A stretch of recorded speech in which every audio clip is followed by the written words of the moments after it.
Alright, time for the next video. So let's talk about capitals and their importance. Now, when you hear capital, you tend to think of the biggest city in a country. This isn't always true. For example, there are several states where their capital isn't the biggest city. If I remember correctly, the PRC's biggest city is not, as a matter of fact, its capital. I could be wrong on that one though. And of course, there are several others where there are other major cities that aren't actually the capital. The United States, for example, has a number of cities outside of Washington, D.C. that people know more about. For example, what's the first city you likely think of when you think of the United States? Or New York City, maybe San Francisco, depending on what side of the world you're on, or what media you've been exposed to. D.C. is definitely an up there city when it comes to what you actually remember, but the District of Columbia, generally speaking, isn't what most people think of when they think of America. They might think of the White House, sure, but they also probably think of the Statue of Liberty and the harbor. The fact is, capitals are not always the biggest city, or even the most important one necessarily. That said, with all that being said, capital will almost always be the bureaucratic center of the state. Unless you're like South Africa with split capitals based on different functions, generally speaking, all the bureaucracy, from the judiciary to the executive to the legislature, will be concentrated within the capital city. Take Paris as an example for France. A lot of its major departments, if not all of them, are in the capital, ignoring those directly managing a territory. And so, naturally, a lot of the bureaucracy flows through Paris, making the capital very essential for just day-to-day management. For example, with Berlin, to give an idea of how much investment was given to the bureaucracy of Berlin, it was so developed compared to the other cities in Germany for bureaucracy that the capital of Western Germany before unification wasn't Berlin but Bonn because of logistical worries. Think about that for a second. Instead of putting the capital in one of the more historic cities, like for example Munich in Bavaria, shoved it in Bonn because that was the closest place to actually manage the bureaucracy efficiently. Of course, it went back to Berlin as soon as reunification happened because there weren't as many security concerns. But still, this fact is, when it comes to management, the capital will almost always be the center of the bureaucracy. Though there are problems with this. Overdevelopment of the capital can result in deprivation of other cities and regions. These are often called monkey cities, where essentially the difference between the first city and the second is massive, and almost always that difference is headed with the capital. For example, Vienna in Austria takes up a lot of resources compared to the rest of the country because a lot of the investment goes there. Why? Because it's the capital. A lot of the investment from the government goes there for the bureaucracy and for their management. And naturally, businesses tend to go there too, because guess where all the infrastructure improvements go on? The capital, because that's where they need it. Paris is very similar to this. Now, there are exceptions, of course. For example, the United States doesn't really have as much of a problem there, because, well, it's massive and spread out. Two coasts, massive states on either side, really not as concentrated into one or two big cities. It still has them, though. And this is amplified over, how should I put this, smaller territories. For example, the United Arab Emirates. The UAE has several territories, but a lot of the investment goes to Dubai. Why? Well, because the city is famous, but also because while Abu Dhabi is also important, Dubai is by far one of the most recognizable states, and as such, a lot of the investment goes there. Now, of course, last time I checked, I could be wrong, but Dubai is not the capital, Abu Dhabi is. But even still, Dubai almost forms a sort of second capital given how the UAE works. Split up among different sheikhs, ruled almost as if they're their own countries in some ways, and it still functions under the same basis of essentially a monkey city. Similar and more direct examples of monkey cities happen in, for example, Uruguay, with Montevideo basically dominating politics because, well, it's the capital, and a lot of investment and development goes there. And when it comes to the specific location of that city, especially since development is almost certain to happen there, having it be in a central location or an important trade estuary is beneficial. Now, the water mattered more in the past. It's why Rome, for example, is where it is. Sure, it's secured by the hills, that helps, but also it's close by to important waterways. And that is massively important when it comes to settlements. It's kind of hard to have a functional country if you don't even have water. Ancient countries face this especially. Now, of course, as we've developed further and further, there's less need for waterways, but that still plays an impact. For example, if you instead have a large empire, sometimes it's better to have a central location to put your capital, because in that central location, it's a lot easier to transport information to and from. Trade estuaries can help this, anyways, but if you have to choose between the two, if you want information quicker, sometimes having a central location for information to go through can be vital and very beneficial. And of course, when it comes to just getting capital in the first place, they don't just pop out of nowhere. You don't just suddenly show up and boom, Washington, D.C., boom, Berlin. Oftentimes, capitals are historical places. Historical capitals having very real benefits, especially when it comes to administration, because if a city was built earlier, has a lot of historical ties, and was used as a seat of government before, or just even an important city, it can often have very real benefits to the administration in particular, because most of the stuff's already there. It costs less to develop, and you can basically just roll with it. Not to mention the very real tourism revenue that comes from historical sites. Aachen would be a very good capital if Germany chose to move it from Berlin. Berlin itself is a very good capital in that regard, because it is a very historical place. The center of the Hohenzollerns of Brandenburg, the Kingdom of Prussia, the German Empire, Weimar Republic, and pretty much every German state, really. Minus West Germany briefly, but they got it back. And of course, other examples would be, for example, Paris and Rome. Athens, too. All of them are very historical places with a lot of investment already built in. So the modern countries which reside there have a lot to work with. All the efforts by the Kingdom of France, for example, to concentrate power, invest in the bureaucracy, and expand the city are just inherited by the Republic, because they own it now. Same thing with Napoleon III's investments in Parisian infrastructure, which leaves the city looking as it does today. Give or take some modern parts, but still, a lot of investment is benefited by Macron, because he basically just inherits it. And then, of course, sometimes there is a lot of baggage with the capital, or it's just impractical in its current location. For example, Kyoto, the old capital of Japan, was later moved as a capital to Tokyo, a place invested in by the Tokugawa shogunate, who basically built Edo, later Tokyo, from the ground up. Why? Well, because they wanted to change the power, but also concentrate it away from the nobility and the traditional places of power. So by establishing a new capital, it came with a lot of benefits until it built up that historical reputation. But that said, it can often be a costly endeavor to build a new capital. Indonesia and Egypt are seeing this very clearly, and Brazil can speak to its own experience with Brasilia. Having a historical capital allows you to basically just inherit all the investments previously existing. But with you building a new capital, like the US did in DC, the Tokugawa shogunate did in Edo, or Brazil did in Brasilia, and Egypt and Indonesia are currently trying to do, it can be a very costly endeavor, because you have to build all that from scratch. You have to work from it and say, okay, we need this, this, this, and this. We also need to confiscate some land, likely from some people who aren't too happy about that, unless you find a place that's completely out in the middle of nowhere that no one wants, which good freaking luck. Especially when you remember what the importance of the capital is.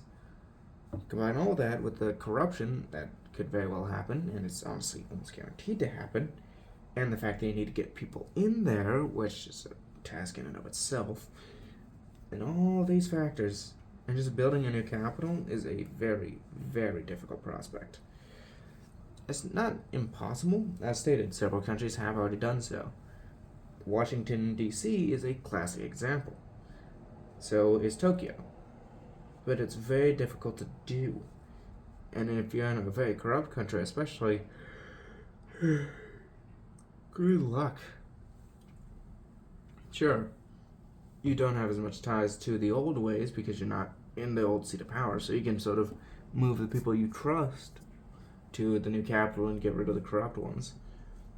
But as long as there's corruption somewhere, you're going to face people who are taking advantage of the construction.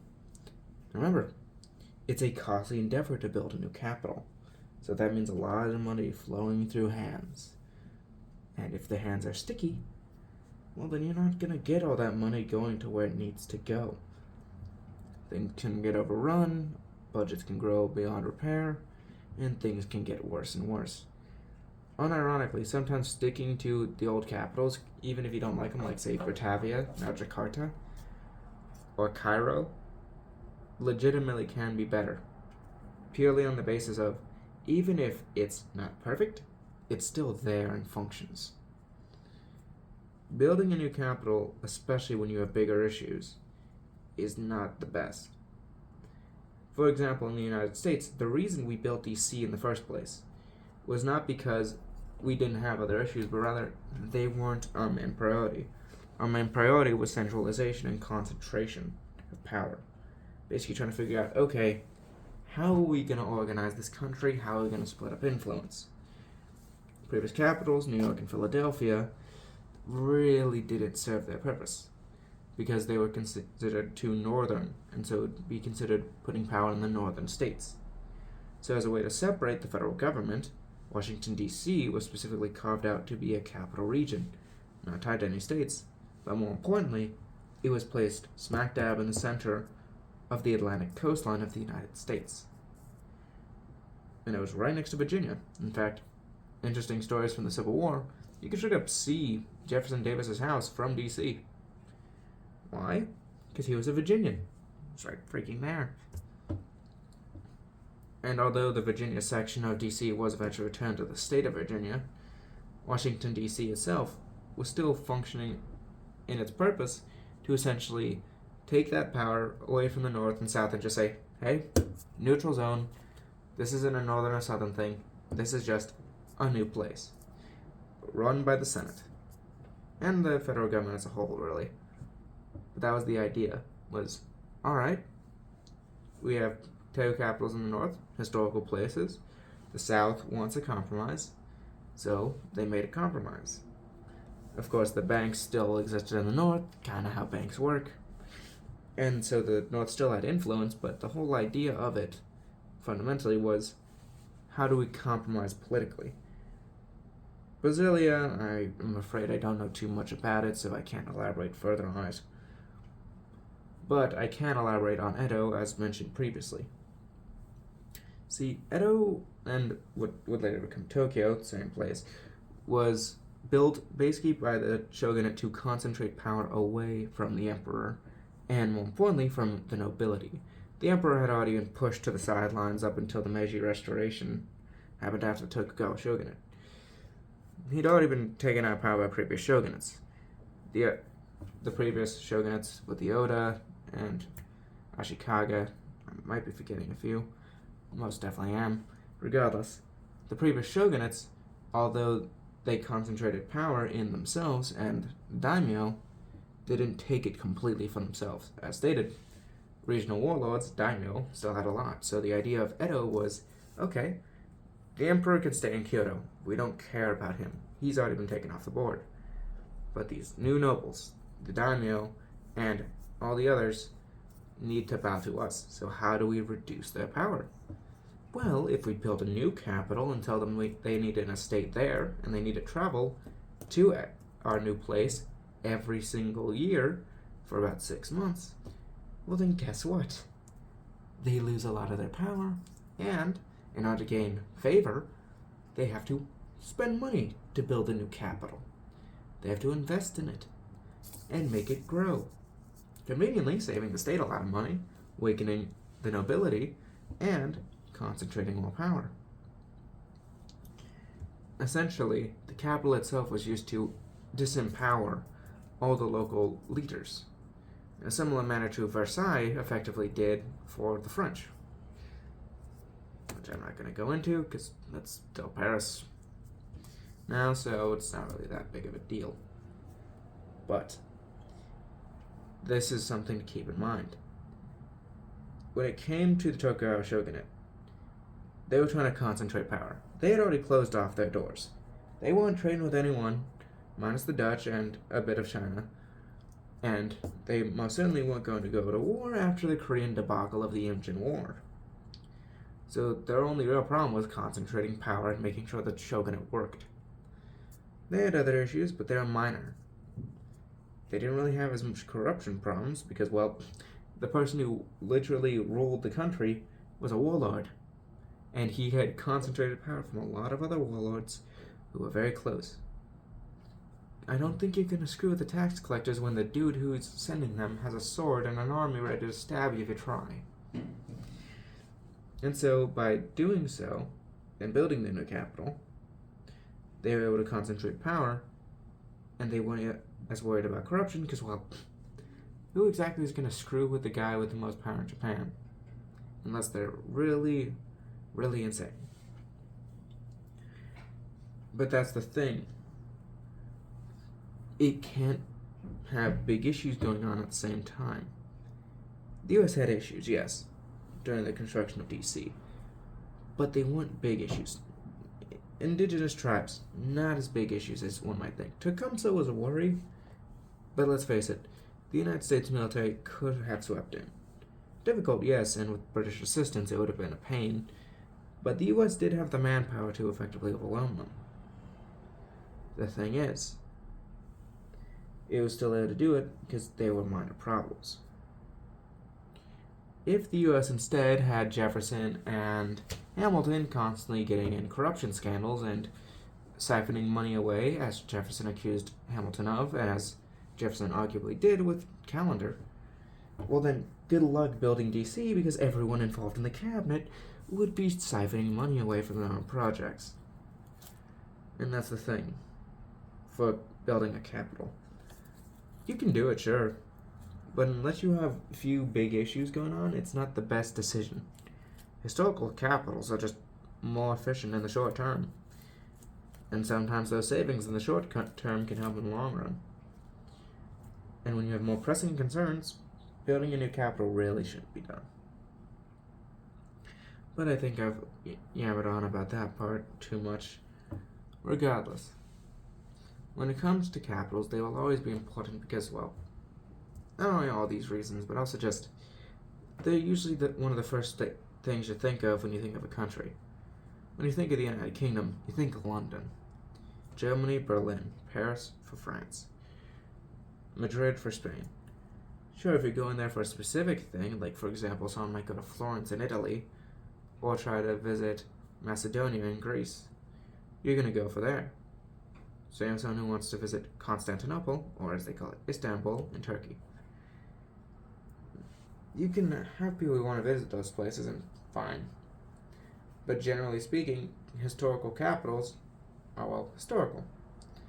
And even for the new capitals, they're likely going to be thought of because when people hear a country and they see the facts about it, guarantee you one of them is going to be the capital on that list. And so when you think of a country, you tend to think of the capital. Even for those with, as mentioned before, big cities that overshadow the capital, or which are famous as well, Kyoto for Japan, Canton or Guangzhou, however you pronounce it in Chinese, for the People's Republic, numerous cities really for India, and of course several cities in Germany. The United States has quite a few, Italy obviously, and Greece has a number, though not as many, just because of sheer territory. Even with those states, capital's still going to be on the list, just because of its importance relative to the rest of the state. And so capitals are important. How they are structured, where they are, and of course, what their history is, and if it's a new capital or not. These are all important things. But I think I've talked a bit too much on this, and I'm now just mindlessly going into tangents. Hope you enjoyed. Have a good one.